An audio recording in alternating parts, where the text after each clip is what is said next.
আসসালামু আলাইকুম। সংবাদে আপনাদের সবাইকে স্বাগত জানাচ্ছি। আমি ফিরোজ তোহা। শুরুতেই সংবাদ শিরোনাম। বাংলাদেশের সর্বশেষ গুরুত্বপূর্ণ আপডেট সংবাদে আপনাকে স্বাগত। শুরুতেই সংবাদ শিরোনাম, পরে বিস্তারিত। শুরুতেই জানিয়ে দিব, জাতিসংঘের অধিবেশন বাংলাদেশের জন্য কেন এত গুরুত্ব বহন করছে।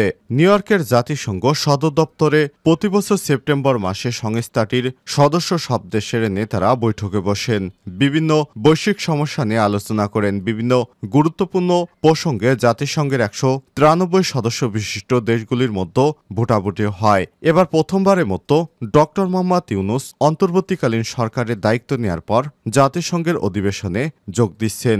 যদিও এর আগে তিনি অনেকবার জাতিসংঘের অধিবেশনে যোগ দিয়েছেন, কিন্তু তখন তিনি কোনো সরকার প্রধান হিসেবে নয়, বরঞ্চ তিনি একজন গুণী ব্যক্তি হিসেবে বারবার জাতিসংঘে নিমন্ত্রণ পেয়েছেন। এরপর জানিয়ে দিব, গান গেয়ে গেয়ে যুবককে বেঁধে পিটে হত্যা করলেন তরুণেরা, ভিডিও ভাইরাল। চট্টগ্রামে খুঁটির সঙ্গে বেঁধে এক যুবককে পিটে হত্যার একটি ভিডিও সামাজিক যোগাযোগ মাধ্যমে ছড়িয়ে পড়েছে। ওই ভিডিওতে দেখা যায় এক যুবককে রাস্তার পাশে খুঁটির সঙ্গে বেঁধে গান গেয়ে গেয়ে তারপর পিটিয়ে হত্যা করা হচ্ছে। ভিডিওটি চট্টগ্রামের বলে প্রাথমিকভাবে তদন্ত করে জানা গেছে। এ বিষয়ে গুরুত্বপূর্ণ সংবাদ জানাবো, সঙ্গেই থাকুন। এবারে জানাবো, রাজবাড়ীতে চরমপন্থী দলের নেতাকে গুলি করে হত্যা। রাজবাড়ী গোয়ালন্দ উপজেলা কাটাখালী বাজার এলাকায় সুশীল সরকার 48 নামে এক ব্যক্তিকে প্রকাশ্যে কুপিয়ে এবং গুলি করে হত্যা করেছে সন্ত্রাসীরা। সে চরমপন্থী দলের সদস্য বলে জানিয়েছে পুলিশ। এদিকে আওয়ামী লীগ নেতার ছেলের গুদাম থেকে টিসিবির চাল জব্দ।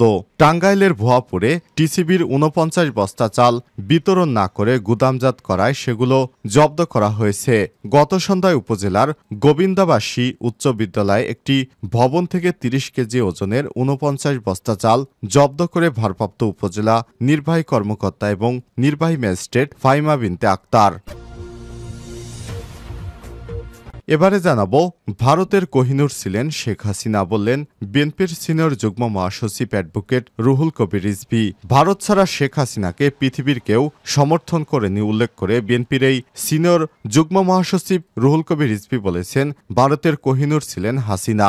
ভারতের গণতন্ত্র নিয়ে প্রশ্ন তুলেন তিনি। আরো বলেন, এত দামি একটি হীরা হারিয়ে ওদের মনে কষ্টই থামছে না। এ সময় তিনি বলেন, শেখ হাসিনা ছিল ভারতের অলিগার্ক মার্কা একজন শাসক, অর্থাৎ ভারতের অঙ্গরাজ্য বানানোর চেষ্টায় ছিলেন শেখ হাসিনা। এবং সর্বশেষ জানিয়ে দিব, লেবাননের সংঘাতপূর্ণ এলাকায় স্কুল বন্ধের নির্দেশ। লেবাননের সংঘাতপূর্ণ এলাকায় স্কুল বন্ধের নির্দেশ দিয়েছে কর্তৃপক্ষ। দেশটির শিক্ষা এবং উচ্চশিক্ষা মন্ত্রণালয়ের মিডিয়া অফিস ঘোষণা করেছে, সম্প্রতি যুদ্ধে ক্ষতিগ্রস্ত এলাকায় সব শিক্ষা প্রতিষ্ঠানকে বন্ধ রাখতে নির্দেশনা দেওয়া হয়েছে। লেবাননের ন্যাশনাল নিউজ এজেন্সি এনএন-এর বরাতে আল জাজিরা আজ এই খবর জানিয়েছে।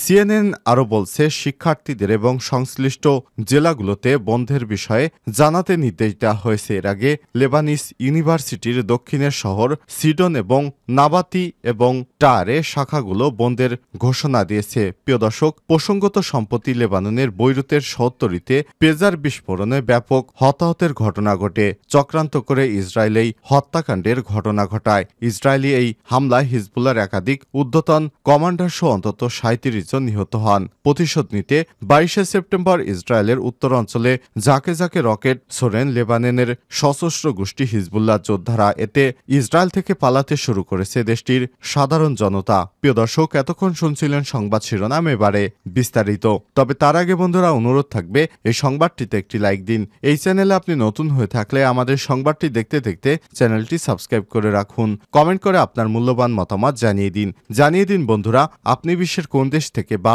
বাংলাদেশের কোন স্থান থেকে আমাদের সংবাদটি দেখছেন এবং শুনছেন। এবারে বিস্তারিত।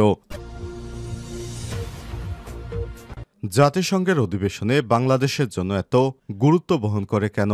নিউ ইয়র্কের জাতিসংঘ সদর দপ্তরে প্রতিবছর সেপ্টেম্বর মাসে সংস্থাটির সদস্য সব দেশের নেতারা বৈঠকে বসেন। বিভিন্ন বৈশ্বিক সমস্যা সমাধান নিয়ে আলোচনা করেন। বিভিন্ন গুরুত্বপূর্ণ প্রসঙ্গ টেনে জাতিসংঘের 193 সদস্য বিশিষ্ট দেশগুলোর মধ্যে ভোটাভুটিও হয়। মানবাধিকার, গণতন্ত্র ইস্যুতে আওয়ামী লীগ সরকারের সময় যুক্তরাষ্ট্র, ইউরোপীয় ইউনিয়ন সহ পশ্চিমা অনেক দেশের সঙ্গে বাংলাদেশের এক প্রকার টানাপোড়েন তৈরি হয়েছিল।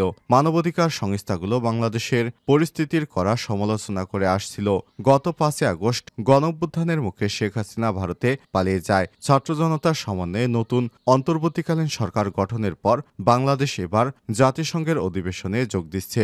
বাংলাদেশের ভাবমূর্তি পুনরুদ্ধার, পশ্চিমা দেশগুলোর সঙ্গে সম্পর্ক উন্নয়ন, অর্থনৈতিক সংকট এবং বিদেশি সহায়তা ও বিনিয়োগ আনতে এবারের সম্মেলনটিকে কাজে লাগানো হতে পারে। এবার সম্মেলনে যোগ দিচ্ছেন বাংলাদেশের অত্যন্ত সুনামধন্য অন্তর্বর্তীকালীন উপদেষ্টা প্রফেসর, নোবেল বিজয়ী অর্থনীতিবিদ ডক্টর মোহাম্মদ ইউনূস। মঙ্গলবার যুক্তরাষ্ট্রের নিউ ইয়র্কে যাচ্ছেন জাতিসংঘের সাধারণ পরিষদ অধিবেশনে যোগ দিতে। আগামী শুক্রবার জাতিসংঘের ৭৯তম অধিবেশনে তার ভাষণ দেওয়ার কথা রয়েছে। গান গেয়ে গেয়ে যুবককে বেঁধে মারলেন তরুণেরা, ভিডিও ভাইরাল। চট্টগ্রামে খুঁটির সঙ্গে বেঁধে এক যুবককে পিটিয়ে মারার 20 সেকেন্ডের একটি ভিডিও সামাজিক যোগাযোগ মাধ্যমে ভাইরাল হয়েছে। শনিবার 21শে সেপ্টেম্বর ফেসবুকের ভিডিওটি ছড়িয়ে পড়ে। জানা গেছে ঘটনাটি গত 14 আগস্টের। ভিডিওতে দেখা যায় এক যুবককে উড়াল সড়কের নিচে দুটি খুঁটির সঙ্গে বেঁধে রাখা হয়েছে। এ সময় গান গেয়ে গেয়ে তাকে মারধর করছে কয়েকজন তরুণ।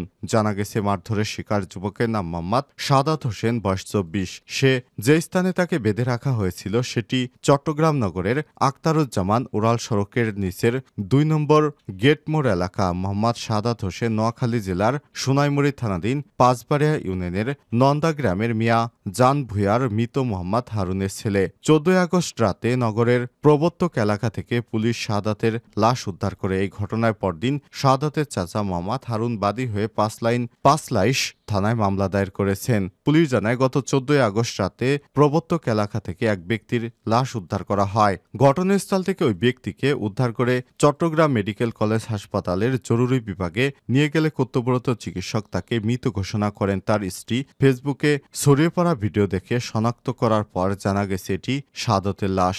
এজাহারে সাদতের চাচা মোহাম্মদ হারুন উল্লেখ করেছেন, 13 আগস্ট দুপুর 2টার দিকে কর্মস্থলের উদ্দেশ্যে বাসা থেকে বের হন সাদত। সন্ধ্যা 7টার দিকে ফোন করলে কিছুক্ষণের মধ্যে বাসায় চলে আসবেন বলে তার স্ত্রীকে জানায় সাদত। রাত গভীর হলে স্বামীর বাসায় ফিরে না আসায় খোঁজাখুঁজি করেন শারমিন। এ সময় সাদাতের মুঠোফোনটিও বন্ধ পাওয়া যায়। 14 আগস্ট রাত 9:30টার দিকে ফেসবুকে বাদী দেখতে পান নগরের সামিয়া রাদিয়াল্লাহু তাআলা মাজারের বিপরীত সড়কের পাশে তার ভাতিজা সাদাত হোসেনের মরদেহ পড়ে আছে। পরে চট্টগ্রাম মেডিকেল কলেজ হাসপাতালে নিয়ে গেলে পুলিশের উপস্থিতিতে সাদাতের লাশ শনাক্ত করে তার স্ত্রী শারমিন আক্তার ও বাদী পাঁচলাইশ থানার ওসি মোহাম্মদ সুলাইমান বলেন, ভিডিও ছড়িয়ে পড়ার পর সাদাতের স্ত্রী মারধরের শিকার ব্যক্তি এবং তার স্বামী বলে নিশ্চিত করেছে। যারা মারধর করছেন তাদেরকে শনাক্তের চেষ্টা চলছে। রাজবাড়ীতে চরমপন্থী দলের নেতাকে গুলি করে হত্যা। রাজবাড়ী গোয়ালন্দ উপজেলার কাটাখালী বাজার এলাকায় সুশীল সরকার 48 নামে এক ব্যক্তিকে প্রকাশ্যে কুপিয়ে এবং গুলি করে হত্যা করেছে সন্ত্রাসীরা। সে চরমপন্থী দলের সদস্য বলে জানিয়েছে পুলিশ। রোববার 22শে সেপ্টেম্বর সন্ধ্যা 7টার দিকে কাটাখালী বাজার 3 রাস্তার মোড় এলাকায় এই দুর্ঘটনা ঘটে। নিহত সুশীল সরকার উপজেলা হাউলিক কেউটিল এলাকায় মৃত মনীন্দ্রনাথ সরকারের ছেলে। তার বিরুদ্ধে 3টি অস্ত্র এবং 2টি হত্যা মামলা রয়েছে। নিহতের ছোট ভাই সুনীল সরকার জানিয়েছেন, আমি জামতলা থেকে যাওয়ার সময় প্রতিমধ্যে সবাই আমাকে জানায় আমার ভাইকে আক্রমণ করা হচ্ছে। আমি দ্রুত ঘটনাস্থলে গেলে কাটাখালী মোড়ের ইমদাদুলের চায়ের দোকানের পাশে তাকে গুরুতর আহত অবস্থায় পড়ে থাকতে দেখি। অতি দ্রুত তাকে রিকশায় তুলে হাসপাতালে নিয়ে আসলে চিকিৎসক তাকে মৃত ঘোষণা করেন। আওয়ামী লীগ নেতা ছেলের গোদাম থেকে টিসিবির চাল জব্দ। টাঙ্গাইলের ভুয়াপুর টিসিবির ৪৯ বস্তা চাল বিতরণ না করে গুদামজাত করার অভিযোগে সেগুলো জব্দ করা হয়েছে। শনিবার ২১শে সেপ্টেম্বর রাতে উপজেলার গোবিন্দাসী উচ্চ বিদ্যালয়ে একটি ভবন থেকে ৩০ কেজি ওজনের ৪৯ বস্তা চাল জব্দ করেছেন ভারপ্রাপ্ত উপজেলা নির্বাহী কর্মকর্তা ও নির্বাহী ম্যাজিস্ট্রেট ফাহিমা বিনতে আক্তার। পরে ডিলারের বিরুদ্ধে ব্যবস্থা গ্রহণ করে জব্দ হওয়া চালের বস্তাগুলো অন্য এক ব্যবসায়ীর অধীনে রাখা হয়েছে। জানা গেছে, গত শনিবার উপজেলার গোবিন্দবাসী উচ্চ বিদ্যালয় মাঠে ট্রেডিং কর্পোরেশন অব বাংলাদেশ টিসিবির কার্ডধারীদের মাঝে পণ্য বিতরণ করা হয়। এতে কার্ডধারীরা তেল, চাল, ডাল নিলেও চাল পায়নি। নিয়ম অনুযায়ী ডিলার পণ্য বিক্রি করতে না পারলে সেগুলো আবার উপজেলা নির্বাহী কর্মকর্তাকে অবহিত করে তার কাছে অবিকৃত পণ্য বুঝিয়ে দিবে। কিন্তু টিসিবির ডিলার কার্যক্রম ফাঁকি দিয়ে তিনি একজনের কাছেই এই চালগুলো বিক্রি করে দিয়েছেন। এরপর খবর পেয়ে ডিলার বরাদ্দ পাওয়া চালের মধ্যে অর্ধেক চাল সরিয়ে নিতে পারলেও ৪৯ বস্তা চাল সরাতে পারেনি। পরে ভারপ্রাপ্ত উপজেলা নির্বাহী কর্মকর্তা ও নির্বাহী ম্যাজিস্ট্রেট ফাহিমা বিনতে আক্তার চালগুলো জব্দ করে ওই ডিলারের সহকারী হেফাজতে রাখার নির্দেশ দেয়। এর আগে একটি গোয়েন্দা সংস্থা চাল গুদামজাত বিক্রির বিষয়ে ভারপ্রাপ্ত ইউএনওকে অবহিত করেন।